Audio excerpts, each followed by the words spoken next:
வணக்கம். நிறைய good news இருக்கு. இன்னைக்கு மார்க்கெட் பத்தி பேச முடியாது. கிறிஸ்மஸ், எந்த விதமான நியூஸும் இல்லை. அண்ட் நாளைக்கு எப்படி ஓப்பன் ஆகும் சொல்ல வேணாம். ஏன்னா மார்க்கெட்டுக்கு டைரக்ஷன்ஸ் கிடையாது. இந்தியாவோட ஓன் பலத்தில் தான் ஏறி ஆகணும். இதுதான் இஷ்யூஸ். ஏஷியன் மார்க்கெட்ஸ் ஆகட்டும், most of the European market, US market எல்லாமே க்ளோஸ்ட். ஸோ வெயிட் பண்ணலாம். நாளைக்கு எப்படி இருக்குன்றது நாளைக்கு பார்த்துக்கலாம். டிசம்பர் 1 அன்னைக்கு என் வீடியோவில் நான் சொல்லியிருந்தேன் தட் 19,885 உடச்சிச்சுன்னு சொன்னால் ரெண்டு விஷயம் நடக்கிறதுக்கு வாய்ப்பு இருக்குன்றது. ஒன்று, 20,485 தொடரத்துக்கு நிறைய வாய்ப்புகள் இருக்கு. ரெண்டாவது, அதை கிராஸ் பண்ணி நின்றுச்சுன்னு சொன்னால் சம்வேர் அரௌண்ட் 20,700 வரும். நிஜமாவே அந்த லெவல் தான் நம்ம எதிர்பார்த்தோம். அதை தாண்டி நான் எதிர்பார்க்கல. 1, 2, 1 நான் சொல்லியிருந்தேன் based on chart patterns that BJP எலெக்ஷன்ல ஒரு சர்ப்ரைஸ் எடுத்துட்டு வரதுக்கு சான்சஸ் நிறைய இருக்கு. ஏன்னு சொன்னால் அடுத்த ஒரு 600 பாயிண்ட் மண்டே, ஃப்ரைடே இல்லை மண்டே அன்னைக்கு ரேலி ஆகிறதுக்கான சான்சஸ் இருக்குன்னு சொன்னோம். நடந்துச்சு. இப்போ ஃப்ரெஷ்ஷா நிறைய நியூஸ் உள்ள வருது. அந்த குட் நியூஸ் என்னதுன்னு சொன்னால் ரெண்டு விதமா நம்ம பிரிக்கலாம். இல்லை மொத்தமாகவே அதுக்கான ரிசர்ச் ஒர்க் முடிச்சிடலாம். 57,300 crores இதான் FPI, ஃபாரின் போர்ட்ஃபோலியோ இன்வெஸ்டர்ஸ். நம்ம FIIs நம்ம சொல்றோம்ல, அந்த FIIs டிசம்பர் மாசத்துல இருந்து இந்த டிசம்பர் 21 வரைக்கும் எடுத்துட்டு வந்த பணம் பெரிய அமௌண்ட்ல. ஒன்று. ரெண்டாவது, மொத்தமா FIIs இந்தியாவுக்குள்ள ஒரு 3 lakh crores 2023ல எடுத்துட்டு வந்திருக்கிறாங்க. 3 லட்சம் கோடி ரொம்ப பெருசா இருக்குல்ல. ஆக்சுவலா நிறைய வித்ட்ராவும் பண்ணிட்டு போயிருக்கிறாங்க. உங்களுக்கு தெரியும், மே, ஜூன், ஜூலைலலாம் அவங்க வித்ட்ரா பண்ணிட்டு இருந்தாங்க. ஸோ இந்த வரவு பிளஸ் செலவுனா வித்ட்ரால், இதை எடுத்துக்கிட்டீங்கன்னு சொன்னால் அவங்க 1,65,000 crores இந்தியாவில் இன்வெஸ்ட் பண்ணியிருக்கிறாங்க. பெரிய அமௌண்ட்டில். 1. இது பார்ட் ஸ்டோரி, FIIஸோட ஸ்டோரிஸ். பட் மார்க்கெட்ல FIIs ஆல்மோஸ்ட் ஒரு 1.5 லட்சம் கோடி, 3 லட்சம் கோடி உள்ள எடுத்துட்டு வந்திருக்கிறாங்க. அதுல ஒரு 1.5 லட்சம் போனாதானே 165 வருது. எக்ஸாக்டா சொல்ல போனா 133, 135 அவங்க வித்ட்ரா பண்ணியிருக்கிறாங்கன்னு சொன்னால் ஒரு ஸ்டேஜ்ல ஆல்மோஸ்ட் 1,80,000 crores வித்ட்ரா பண்ணியும் மார்க்கெட் உழுவுல பெருசா. நினைச்சு பாருங்களேன், ஒரு 10, 15, 20,000 கோடி வித்ட்ரா பண்ணாவே மார்க்கெட் பெருசா ஆடிச்சு. பட் 1,80,000 கோடி வித்ட்ரா பண்ணியும் மார்க்கெட் உழுவாது. காரணம் ரெண்டு பேர். ஒன்று மியூச்சுவல் ஃபண்ட், இன்னொன்று ரீட்டைல் இன்வெஸ்டர்ஸ். இந்தியாவோட growth ஸ்டோரியில ரியலாகவே they had a big idea. One, mutual ஃபண்ட்ல டைரக்டா பல்க் மணி வர்றது அதே 1,45,000 crores. எவ்வளோ? இந்த லாஸ்ட் 11 months, ஜனவரியில இருந்து நவம்பர் மாசம் வரைக்கும். டிசம்பரோட டேட்டா ஜனவரி 1 தான் வரும். அது ஒரு 20,000 கோடி நீங்க போட்டுட்டீங்கன்னா ஆல்மோஸ்ட் FII எவ்வளவு இன்வெஸ்ட் பண்ணாங்களோ அவ்வளோ DIயும் இன்வெஸ்ட் பண்ணியிருக்கிறாங்க. ரெண்டாவது, இந்த மாசம் SIP மூலமா உள்ள வருதுல்ல, அது பெரிய அமௌண்ட். அது எவ்வளோன்னு சொன்னால் 1,66,000 crores. பெரிய அமௌண்ட்ல. ஸோ நம்ம மாசம் SIPயா நம்ம இன்வெஸ்ட் பண்றோம்ல, அது டிராப் பை டிராப் ஒவ்வொரு இந்தியர்களும் நிறைய பேர் இந்த தடவை ஆல்மோஸ்ட் ஒரு 6 to 7 crore பப்ளிக் அதுல இன்வெஸ்ட் பண்ணியிருக்கிறாங்க. அது என்ன ஆகுதுன்னு சொன்னால் ஒரு பெரிய ஆறா மாறி இருக்கு. ஸோ இன்னைக்கு டேட்ல FIIs நீ போனாலும் நாங்க இருக்கிறோம்டான்ற மாதிரி உள்ள வந்துட்டாங்க. இப்ப FIIs வித்துட்டு போய் ஹையர் பிரைஸ்ல தான் என்டர் பண்ண முடிஞ்சிச்சு. So definitely Indian retailers and mutual fund industry FIIஸ்க்கு டஃப் ஃபைட் கொடுக்கறதுக்கான தயாராயிடுச்சு. இது பார்ட் ஸ்டோரி. மெயின் பிக்சர் என்னதுன்னு நீங்க எடுத்துங்களேன். டிசம்பர் மாசத்துல 3 ஸ்டேட், 5 ஸ்டேட்ல 3 ஸ்டேட் பிஜேபி ஜெயிச்சிச்சு. ஸோ தட் மீன்ஸ் 2024ல ஒரு stable government led by BJP னால இந்த பணம் உள்ள வந்திருக்கு. சப்போஸ் 2 கிரைட்டீரியா நம்ம எடுத்துக்கலாம். மொதல் கிரைட்டீரியா, பிஜேபி ஃபுல் மெஜாரிட்டியில 2024 எலெக்ஷன்ல வந்துட்டாங்கன்னு சொன்னால் இன்னும் எவ்வளவு பணம் உள்ள வரும்ன்றது உங்களுக்கு ஒரு கெஸ் நீங்களே எடுத்துங்க. ரெண்டாவது, சப்போஸ் பிஜேபி தவுந்து இந்தியா அலைன்ஸ் INDI அலைன்ஸ் இவங்க ஜெயிச்சுன்னா மார்க்கெட் எப்படி ரியாக்ட் ஆகுன்றது பார்த்துங்க. டெஃபினட்டா மார்க்கெட் வந்து பாசிட்டிவா இருக்காது, நெகட்டிவா இருக்கிறதுக்கான சான்சஸ். எப்பயுமே வந்து ஒரு கோலிஷன்ன்றது வரும்போதும் ஆளுக்கு அவங்களோட அஜெண்டா இருக்கும். So that means growth story அடி வாங்கும். அப்போ மார்க்கெட் எங்கே போகுன்றது நீங்களே யோசிச்சிங்க. நான் 2 சினாரியோமும் நான் கொடுத்துருக்குறேன். 3வது சினாரியோ, சப்போஸ் பிஜேபி தனிமா, அதாவது இண்டிவிஜுவலாக அவங்க வின் பண்ணல, தே நீட் தேர்ட் பார்ட்டி சப்போர்ட்னு சொன்னால் அப்போ மார்க்கெட் வந்து பயங்கர புல்லிஷாக இருக்காது, ஒரு மைல்டு புல்லிஷாக இருக்கும். இதுதான் வந்து சினாரியோ. இது ஒன்று. 2வது, மார்க்கெட் வந்து க்ளோஸ் டு அபவுட் கரண்ட் பொசிஷன்ல இருந்து அரௌண்ட் 17 to 18% வந்து பிஃபோர் எலெக்ஷன் ரேலி ஆகிறதுக்கான சான்சஸ் இருக்குன்னு சொல்லிட்டு நான் சொல்ல நிறைய இண்டஸ்ட்ரி வித்வான்கள், இண்டஸ்ட்ரியில டாப் பீப்புள்ஸ் வந்து அதை பத்தி பேசிட்டு இருக்காங்க. ஸோ அப்ராக்சிமேட்லி 24,000 பக்கமா டச் ஆகும்ன்ற மாதிரி சொல்றாங்க. இது எல்லாமே வந்து ப்ரீ எலெக்ஷன் ரேலி. ஸோ இது வந்து செம்ம குட் நியூஸ். இதுக்கு அடுத்தபடியா நிறைய செய்திகள் இன்னைக்கு வச்சிருக்கிறேன். அந்த செய்திகள்ல நீங்க வந்து எடுத்து பார்த்தீங்கன்னு சொன்னால் நிறைய பாசிட்டிவ் நியூஸ் தான் இருக்கு. ரிலையன்ஸும் டிஸ்னி இவங்க 2 பேரும் நான் பைண்டிங் அக்ரிமெண்ட் போட்டிருக்காங்க.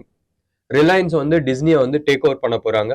இதுல வந்து பாதி கேஷ் பாதி ஈக்விட்டியா வந்து ஷேர் பண்றாங்க. ஸோ இது வந்து ஒரு பாசிட்டிவ் நியூஸ் ஃபார் ரிலையன்ஸ். 2வது வந்து டாடா ஸ்டீல் அவங்களோட கெப்பாசிட்டியை டபுள் பண்றாங்க அடுத்த 6 வருஷத்துல. இதுவும் வந்து ஒரு பாசிட்டிவ் நியூஸ். அண்ட் இதில் டபுள் பண்ணுறாங்கன்னா 2 விஷயம் நடக்கும். டாடா ஸ்டீலோட ஏர்னிங்ஸ் இன்க்ரீஸ் ஆகும், அண்ட் ப்ராஃபிட் இன்க்ரீஸ் ஆகும், டர்ன் ஓவர் இன்க்ரீஸ் ஆகும். இது செம்ம பாசிட்டிவான நியூஸ். இதுவும் again shows that India is a growth story. அப்போ டாடா ஸ்டீல் வந்து இன்க்ரீஸ் ஆகுதுன்னா இன்ஃப்ரா ஏற போகுது. இதை பற்றி நம்ம ஏற்கனவே நம்ம டிஸ்கஸ் பண்ணியிருக்கிறோம். ரியல் எஸ்டேட்டு, இன்ஃப்ரா, பிரிட்ஜு இதெல்லாமே வந்து ஏறும். 2வது வந்து இந்த குளோபல் வேல்யூ செயின்றோம்ல, இப்போ வேல்யூ செயின்றது உங்களுக்கு தெரியும். இன்னைக்கு டேட்ல வந்து ஆப்பிள் ஃபோன் வாங்குறோம். ஆப்பிள் ஃபோனுக்கான ஸ்பேர் பார்ட்ஸ் எங்கேருந்து வருது? சைனா, தாய்வான், கொரியாலேருந்து வருது. இந்தியா வந்து it is trying to be on that global value chain. 2 செக்டார்ல வந்து பெரிய லெவல்ல கான்சென்ட்ரேட் பண்றாங்க. ஒன்று ஆட்டோ காம்பனன்ட்ஸ், இன்னொன்று வந்து எலக்ட்ரானிக்ஸ். எலக்ட்ரானிக்ஸ்ல ப்ரிடாமினன்ட்லி எல்லா எலக்ட்ரானிக்ஸ்லையுமே, not just cellphone, also into other components, laptop ஆகட்டும், டிவி ஆகட்டும், அது மாதிரி எல்லா காம்பனன்ட்ஸ்லையுமே வந்து இந்தியன் கவர்மெண்ட் வந்து ஃபோக்கஸ் பண்றாங்க. ப்ராபப்ளி இதுக்கான ரிசல்ட்ஸ் வந்து அடுத்த ஒரு 2-3 இயர்ஸ்ல வந்து உங்களுக்கு வரும். அடுத்தது வந்து லித்தியம். லித்தியம் வந்து உங்களுக்கு தெரியும், lithium is a main component for batteries. எந்த பேட்டரிஸ்க்கு? இவி வெஹிக்கிள்ஸ்க்கு. அது வந்து எலக்ட்ரிக் பைக் ஆகட்டும், ஸ்கூட்டர் ஆகட்டும், கார் ஆகட்டும், இந்தியா வந்து பெரிய லெவலில் வந்து ஃபோக்கஸ் பண்ணிட்டு இருக்காங்க. But right now lithium battery almost 90-95% வந்து நம்ம இம்போர்ட் பண்ணுறோம். இன்ஃபேக்ட் 100% நம்ம இம்போர்ட் பண்ணுறோம். அதில் 80-85% சைனாலேருந்தும், மீதி கொரியா அண்ட் தாய்வான்லேருந்து நம்ம இம்போர்ட் பண்ணுறோம். இது டிபெண்டன்ஸ் வந்து குறையணும் சொல்லிட்டு இந்தியா, ஆஸ்திரேலியா அண்ட் அர்ஜென்டினா இந்த 2 ஊர்லேயும் அக்ரிமெண்ட் போட்டு இந்தியா இம்போர்ட் பண்ணுறாங்க ஓரை, so that they can use it or batteries வந்து நம்மளே இங்கே ப்ரொடக்ஷன் பண்ணலாம். ஸோ இது வந்து ஒரு positive news. Passenger vehicle sales, bumper sales உங்களுக்கு தெரியும். தீபாவளி சமயத்தில் we made a record sales. இது அந்த நியூஸ் வந்து அஃபீஷியலாக வரத்துக்கு முன்னாடியே வந்து நம்ம பேசணும். ஏன்னு சொன்னால் டீலர்கிட்ட வந்து வந்த ரிப்போர்ட்ஸ், ஃபைனான்ஸ் கம்பெனிலேருந்து வந்த ரிப்போர்ட்ஸ், இது எல்லாமே வந்து இட் ஹிண்டட் அண்ட் எக்ஸாக்டாக அதான் பேன் அவுட் ஆச்சு. இப்போ ஒரு பம்பர் ஹிட் ஆச்சுன்னு சொன்னால், ஆல் டைம் ரெக்கார்டு ஹிட் ஆச்சுன்னு சொன்னால் அடுத்தது கீழே தானே சரியணும். டிசம்பர்ல சேல்ஸ் அந்த அளவுக்கு இருக்காது, அடுத்த ஒரு 6 மாசம் வந்து சேல்ஸ் இருக்காதுன்னு. ஒரு வருத்தத்துக்குரிய விஷயம் என்னன்னு சொன்னால் 24ல வந்து ஒரு 60 நியூ வெஹிக்கிள்ஸ் வருது. நிறைய கார் கம்பெனில 60 நியூ வெஹிக்கிள்ஸ் வருது. அந்த 60 நியூ வெஹிக்கிள்ஸை பேசிக்கா நியூ மாடல்ஸ் வந்தால் வாங்குவாங்கன்றது ஒரு ஆசை காட்டுறது. பட் டெஃபினட்டா சேல்ஸ் வந்து மாடரேட் ஆகி அதுக்கப்புறமா தான் வந்து ஃபர்தர். ஷேர் மார்க்கெட்லேயே இப்படி தானே போகுது, இப்படி ஏறி இறங்கி அதுக்குமா தானே இப்படி போகுது. ஸோ ப்ராபப்ளி 2024 மிட் வரைக்கும் இந்த சேல்ஸ், கார் சேல்ஸ் வந்து கொஞ்சம் அப்படி இருக்கும். இதுக்கு அடுத்தபடியா நம்ம வந்து எடுத்துக்கிட்டோம்னு சொன்னால் செஞ்சுரி பிளை. செஞ்சுரி பிளை வந்து ஒரு 1000 crore பிளான்ட் எக்ஸ்பேன்ஷன் ஹைதராபாத்ல பண்ணியிருக்கிறாங்க. ஹைதராபாத்ல ஆந்திர பிரதேஷ்ல பண்ணியிருக்கிறாங்க. ஃபர்தர் 1000 crores கமிட் பண்ணியிருக்கிறாங்க. ஸோ தட் மீன்ஸ் அவங்க அந்த இண்டஸ்ட்ரியில வந்து டாமினேட் பண்றதுக்கான எல்லா விஷயமும் பண்ணிட்டு இருக்காங்க. இதுக்கான ரிஃப்ளெக்ஷன்ஸ் ப்ரொடக்ஷன் கமிஷன் பண்ணிட்டாங்கன்னு சொன்னால் ரிஃப்ளெக்ஷன் வந்து சார்ட்ல தெரியும். ஸோ சார்ட்டை பாருங்க. இதுக்கு அடுத்தபடியா ஒரு பேட் நியூஸ், இன்ஃபோசிஸ் ஒரு $1.5 billion ஆர்டர்ஸ் வந்து கோட்டை விட்டாங்க. இது வரும்ன்றது எதிர்பார்த்தாங்க. ஏஐ இண்டஸ்ட்ரியில ஒரு ஆர்டர்ஸ் யாரு கொடுத்தாங்க, ஏன் கேன்சல் ஆச்சுன்றது எந்த ரீசனும் ரெண்டு பேருமே கொடுக்கல. கிளைண்ட் யாருன்னு தெரியாது, பட் இன்ஃபோசிஸ் கொடுக்கல. ஸோ இது வந்து பாசிட்டிவ் இல்லை, நெகட்டிவா இருக்கிறதுக்கான சான்சஸ் இருக்கு. ஸோ கொஞ்சம் நாளைக்கு இன்ஃபோசிஸ் அண்ட் ஐடி ஸ்டாக் மேல கொஞ்சம் லேசா கண்ணு வச்சிங்க. இதுக்கு அடுத்தபடியா நம்ம வந்து பார்க்க வேண்டிய நியூஸ் வந்து ரயில்வேஸ்ல இருக்கிற நியூஸ் வந்து சூப்பர் டூப்பர் பாசிட்டிவ். எல்லாருக்குமே தெரியும், இந்தியாவில் வந்து ஹை ஸ்பீட் ரயில்வேஸ் நம்ம போட்டிருக்கோம், டெடிகேட்டட் ஃப்ரைட் காரிடார்ஸ் நம்ம போட்டுட்டு இருக்கோம், ரோடு இன்ஃப்ரா சூப்பர் டூப்பரா இன்க்ரீஸ் பண்ணியிருக்கிறோம். இதுக்கு அடுத்தபடியா போர்ட்டும் நம்ம வந்து நிறைய இம்ப்ரூவ் பண்ணியிருக்கிறோம். ஸோ நம்மளோட ஃபோக்கஸ் எங்க இருக்கணும், ரயில்வேயோட இன்ஃப்ராஸ்ட்ரக்சர் வந்து ஃபர்தரா இம்ப்ரூவ் பண்ணுன்ற ஐடியால இருக்கணும். அடுத்த 10 வருஷத்துல ரயில்வே வந்து 7 லட்சம் கோடி வந்து இன்வெஸ்ட் பண்றாங்க. ஸோ இந்த பெரிய அமௌண்ட் இருக்கும் போதும் என்ன ஒரு அட்வான்டேஜ் நீங்க எடுத்துக்கிட்டீங்கன்னு சொன்னால், ரயில்வே ட்ராக்ஸ் நம்ம ப்ரிடாமினென்ட்லி இம்போர்ட் பண்ணிட்டு இருந்தோம். பட் லாஸ்ட் ஃபியூ இயர்ஸா இந்தியாவில் வந்து ப்ரொடக்ஷன் பண்றாங்க. எனக்கு தெரிஞ்சு இஃப் ஐ எம் ரைட்டான்றது தெரியல, செக் பண்ணும். ஜேஎஸ்டபிள்யூ ஸ்டீல் வந்து இந்தியன் ரயில்வேஸ்க்கான ட்ராக்ஸ் பண்ணிட்டு இருக்காங்க. ஒன்று ஜேஎஸ்டபிள்யூ ஸ்டீலா இல்லை ஜிண்டால் ஸ்டீலான்றது எனக்கு ஞாபகம் இல்லை, செக் பண்ணிக்கலாம். அடுத்தது செயில் வந்து இந்த டைரக்ஷன்ல வந்து ஸ்பெஷலைஸ் ஸ்டீல் ப்ரொடக்ஷன்ஸ் பண்ணிட்டு இருக்காங்க. இது இல்லாத ஒரு 6-7 கம்பெனிஸ் இருக்கு இந்தியாவில். டீட்டெயில்ஸ் வேணும்னா ஒரு நாள் இன்னைக்கு விட்டுருங்க, நாளைக்கு வாட்ஸ்அப் பண்ணுங்க, நான் அந்த டீட்டெயில்ஸ் எல்லாமே அனுப்புறேன். ப்ராபபிளி இது வந்து ஒரு ஜாக்பாட்டா இருக்கிறதுக்கான சான்சஸ் இருக்கு. நாளைக்கே இது ஜம்ப் பண்ணுமான்னு இல்லை, பட் அடுத்த ஒரு 2-3 குவார்டர் இல்ல 2-3 வருஷத்துல வந்து அந்த ஸ்டாக்ஸ் எல்லாமே ஏறதுக்கான சான்சஸ் நிறைய இருக்கு. லாஸ்ட் 2 நியூஸ், ஒன்னு வந்து ஆர்பிஐ வார்னிங். ஆர்பிஐ நான் ஏற்கனவே ஒரு 2 நாளைக்கு முன்னாடி வந்து ஒரு வீடியோ போட்டிருந்தேன். தயவு செஞ்சு எதெல்லாம் இல்லீகலோ அந்த இது ட்ரேட் பண்ணாதீங்க. கிரிப்டோ கரன்சி, ஃபாரெக்ஸ், எம்எல்எம்ல பணம் போடுறது, இதெல்லாமே விட்டு தள்ளுங்க.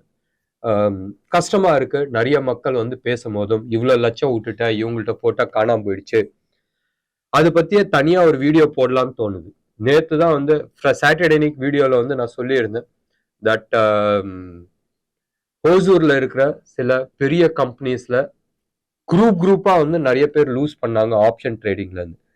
பிஹெச்இஎல் நம்ம ராணிப்பேட்லயும் திருச்சியிலையும் நிறைய பேர் அங்க வேலை பண்றவங்க எம்எல்எம்ல காசு போட்டு பெரிய லெவல்ல லாஸ் பண்ணி மெஜாரிட்டி ஆஃப் தி எம்ப்ளாயிஸ், அட்லீஸ்ட் 50% ஆஃப் தி எம்ப்ளாயிஸ் வந்து கஷ்டப்பட்டுட்டு இருக்காங்க. இது வந்து நான் கம்பெனி பேர் சொல்ல வேணாம்னு நினைச்சேன், பட் கஷ்டமா இருக்கு. தயவு செஞ்சு எது இல்லீகலோ அவாய்ட் பண்ணிக்கிறது புத்திசாலித்தனம். மாட்டினால் உங்க ஃபேமிலி. ஸோ ஞாபகம் வச்சுங்க, அந்த தவறு பண்ணிடாதீங்க.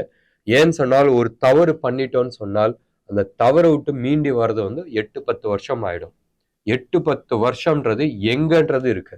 நீங்க 24-25 வயசுனா நோ ப்ராப்ளம், 40-50 வயசுலனா நினைச்சு பாருங்க. ஸோ இந்த ஒரே ஒரு மனசுல வச்சுக்கிட்டு அந்த தவறை அவாய்ட் பண்ணுங்க. இப்ப மெயின் மேட்ருக்கு வந்துடலாம். ஆர்பிஐ ரொம்ப கிளியர் கட்டா பேங்க்ஸ்க்கு சொல்லியிருக்கிறாங்க, யாரெல்லாம் ஃபாரெக்ஸ் ட்ரேடிங்கோசரம் ஃபண்டை டிரான்ஸ்ஃபர் பண்றாங்களோ அவங்க அக்கௌண்ட்டை மானிட்டர் பண்ணு, வார்ன் பண்ணுங்கன்றது சொல்லியிருக்கிறாங்க. வார்ன் பண்ணுன்னா என்ன அர்த்தம்?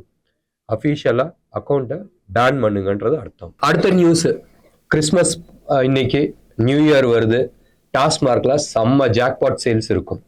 இன்னொன்னும் பிரான்ச் ஓபன் பண்ணலாம், ஆனா அந்த ஊர்ல அலோவ் பண்ணுவாங்களான்றது தெரியாது. டாஸ்மார்க் குஜராத் கிஃப்ட் சிட்டியில வந்து கவர்மெண்ட் வந்து ஓப்பன் அப் பண்ணியிருக்கு. கிஃப்ட் சிட்டியில யாரெல்லாம் கம்பெனி வச்சிருக்கிறாங்களோ அவங்களுக்குலாம் வந்து லைசன்ஸ் கிடைக்கும் வெளியில பார்ல போய் ட்ரிங்க்ஸுக்கு. அவங்களுக்கு மட்டும் இல்லை, அவங்க எம்ப்ளாயீஸு ப்ளஸ் வர கஸ்டமருக்கு. நல்லா இருக்குல்ல? ஸோ டெஃபினட்டா நம்மளும் வந்து கிஃப்ட் சிட்டியில ஒரு ஆஃபீஸ் வச்சுட்டு வரவங்களுக்குலாம் டோக்கன் போட்டு என் கஸ்டமர்ன்றது கொடுக்கலாம். ஷார்ட்கட் வழி வேணாம், நேரடியாகவே நம்ம வந்து சம்பாதிக்க முடியும். சரி, டிசம்பர் 31 பண்ண வேண்டிய 4 முக்கியமான விஷயங்கள் இருக்கு. இது கவனமா வச்சுங்க. ஸ்டாக் மார்க்கெட்ல இருக்கிறவங்க உங்களோட டிபி ப்ளஸ் உங்களோட ட்ரேடிங் அக்கௌண்ட்டுக்கு நாமினி போட்டே ஆகணும். நீங்கள் நாமினி போடலன்னு சொன்னால் உங்கள் அக்கௌண்ட் ஃப்ரீஸ் பண்ணப்படும். நாமினி போட்டதுக்கு அப்புறமா தான் நீங்கள் ட்ரேட் பண்ண முடியும். ஸோ நீங்கள் யார்கிட்ட வேணால் அக்கௌண்ட் வச்சு வைங்க, பட் நாமினி வந்து போட்டுருங்க. இது ஒன்று. ரெண்டாவது, லாக்கர்ஸ். நீங்கள் வந்து பேங்க்ல வந்து லாக்கர் வச்சுருந்தா அந்த லாக்கருக்கான கேஒய்சி ரீகேஒய்சி நீங்கள் பண்ணியே ஆகணும். ஸோ டிசம்பர் 31க்குள்ள அந்த ரீகேஒய்சி நீங்கள் பண்ணிடுங்க. மூணாவது, யூபிஐ கோட். நீங்கள் ஒரு செல்ஃபோனில் யூபிஐ கோடை டவுன்லோட் பண்ணிட்டு நீங்கள் வந்து லாஸ்ட் 1-1.5 வருஷமாக யூஸ் பண்ணாத இருந்தால் இந்த 31க்குள்ள எல்லா யூபிஐ கம்பெனிஸ்க்கும் லைக் ஃபோன்பே, ஜிபே, பேடிஎம் இவங்க எல்லாத்துக்குமே வந்து இன்ஸ்ட்ரக்ஷன் கொடுத்துருக்கிறது என்னன்னு சொன்னால், ஒரு கிளைண்ட் வந்து லாஸ்ட் 1 இயராக யூஸ் பண்ணலன்னு சொன்னால் அந்த அக்கௌண்ட்டை டீஆக்டிவேட் பண்ணிடுங்க. செக்யூரிட்டி ரீசனுக்கோசரம் வந்து ஆர்பிஐ இன்ஸ்ட்ரக்ட் பண்ணியிருக்கு. நவம்பர் மாதம் ரெக்கார்ட் சேல்ஸ் 17,40,000 கோடி வந்து யூபிஐ மூலமாக டிரான்சாக்ஷன் நடந்திருக்கு. செம்ம பாசிட்டிவான விஷயம். 4வது விஷயம், ஐடிஆர், இன்கம் டேக்ஸ் ரிட்டர்ன்ஸ். யார் யாரெல்லாம் July 31 income tax return file பண்ணலையோ டிசம்பர் 31 லாஸ்ட் டேட். ஃபைன் இல்லாத ஃபைன் இருக்குது, சின்ன ஃபைனாக இருக்குது. ஸோ இந்த 4 விஷயத்த வந்து டிசம்பர் 31க்குள்ளே பண்ணிடுங்க. மறுபடியும் நான் சொல்கிறேன், ஃபர்ஸ்ட் வந்து nominee for all year stock market transaction. ரெண்டாவது வந்து லாக்கருக்கான இது நாமினி ஆர் ரீகேஒய்சி. மூணாவது வந்து யூபிஐ நீங்கள் யூஸ் பண்ணலன்னு சொன்னால் விட்டுருங்க, யூஸ் பண்ண போகிறேன்னு சொன்னால் அது ரீஆக்டிவேட் பண்ணிங்க. அண்ட் 4வது வந்து ஐடிஆர் ரிட்டர்ன் ஃபைலிங். என்ன நேர்களே, இன்னைக்கு வந்து மார்க்கெட் ஸ்பெசிஃபிக்காக எதுவுமே இல்லை, நம்ம ஜென்ரலாக நியூஸ் பற்றி நம்ம பார்த்தாச்சு. உங்களுக்கு இது மாதிரி நியூஸ் டெய்லி வேணும்னு நினைச்சால் இன்ஃபார்ம் பண்ணுங்க, கமெண்ட் பாக்ஸில் கமெண்ட் கொடுங்க. டெஃபினட்டாக டெய்லி நியூஸ் நம்ம வச்சுக்கலாம். நன்றி, வணக்கம்.